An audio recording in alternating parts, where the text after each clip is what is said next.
Well Of course, done. this is a 2011, which was a beautiful vintage as well. So we can talk a little bit about that. I heard 2010 is an exceptional vintage. Well, 9 was considered perfect, but 9 is a big, vibrant vintage. 4 was also perfect. 10 was considered perfect, but it's soft.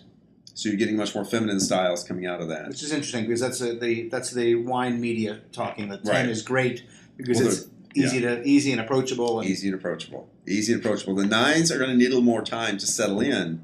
They're so delicious now, and you can see the potential that people are drinking them too early. But as long as they're drinking them, As long it's as they're never too drinking early, them, right? yeah. I mean, and then 11 is looking really, really good. 12, I haven't heard so much about. The Rosado was spectacular. it was very good. We can move on. We're going to move on to One of the things about vintages, they talk about great vintages and off vintages. In the old days, that meant more than it does now. absolutely. Modern winemaking has removed an awful lot of the obstacles that a poor vintage would put in place because you're able to, especially because of stainless steel, you can avoid a lot of the pitfalls. So it's more important now, I think, to know a great winemaker and to follow their work. A great winemaker and a great vintage is wonderful, but a great winemaker will make great wine in off vintages as well. So you can't just, great vintage, all that means is the conditions were right for everybody to make good wine. The fruit got right. So you can still get a bad wine in a great vintage because you picked the wrong winemaker. So It's actually, I find to a certain extent off vintages, for whatever that means. I mean, it's a very broad category. Some are really terrible, yeah, but most vintages that the media says they're not great, they're good, they're not great. For me, they can be. They don't tend to, but they can be much more interesting, especially in the youth, because it's not all about big fruit. and also the winemaker had to work that much harder. And when you put that much more work into it, chances are you're going to Make a little gem. make a little gem. Yeah, the 2007, which was kind of an off vintage for Ribera del Duero, the Emilio Moro 2007 was spectacular.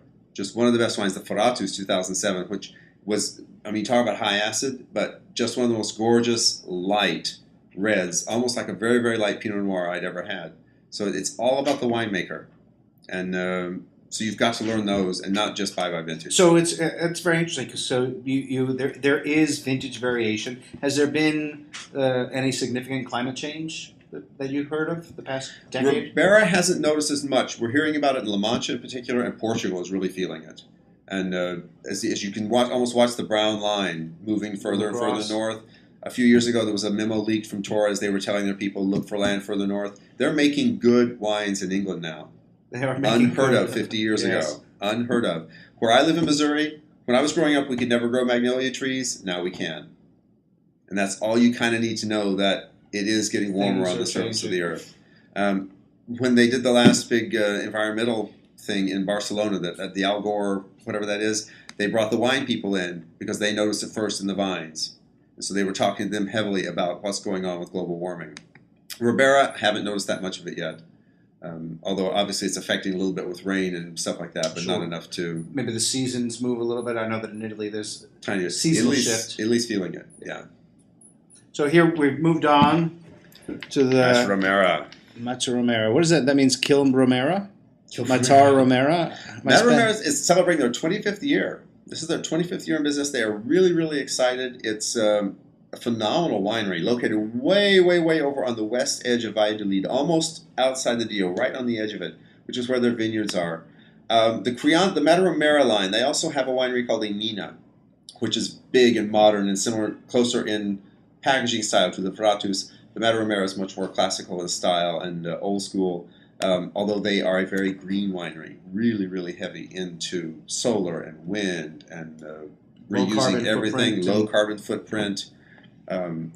They have, the Emina winery has the first charging station for electric cars in Ribera del Duero. Oh, wow. There are only 363 of those in all of Spain. Are there any electric cars there? There are. They're slowly getting there. There's 363 charging stations, and they have the first one in Ribera at the Emina winery. So here we're farther to the west. We have some images from the winery.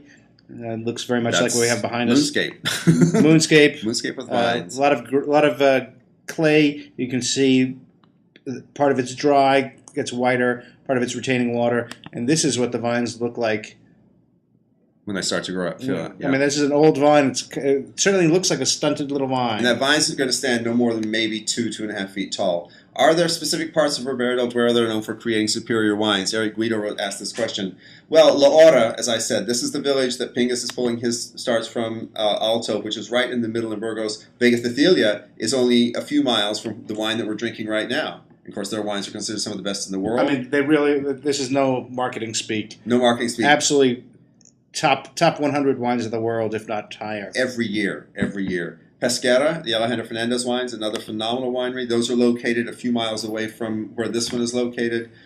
At the far end in Soria, you have Domenio do Atauta, which has some pre-Phloxera vines, up to 200 years old, making spectacular wine out of those vines. So every part of Ribera it's possible within Ribera.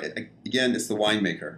You really have to look to your winemaker to make these spectacular wines. I think the most perfect example of a winemaker working within a lesser-known region is Marqués de Grignon in Valdepusa in Toledo. They had to create an entire separate category of wines for him because his wines were so outstanding in a region that nobody else could do anything in. That is changing, of course, but that's the power of a great winemaker. And Ribera has a lot of those areas. Thank you for the question, Eric. In Ribera,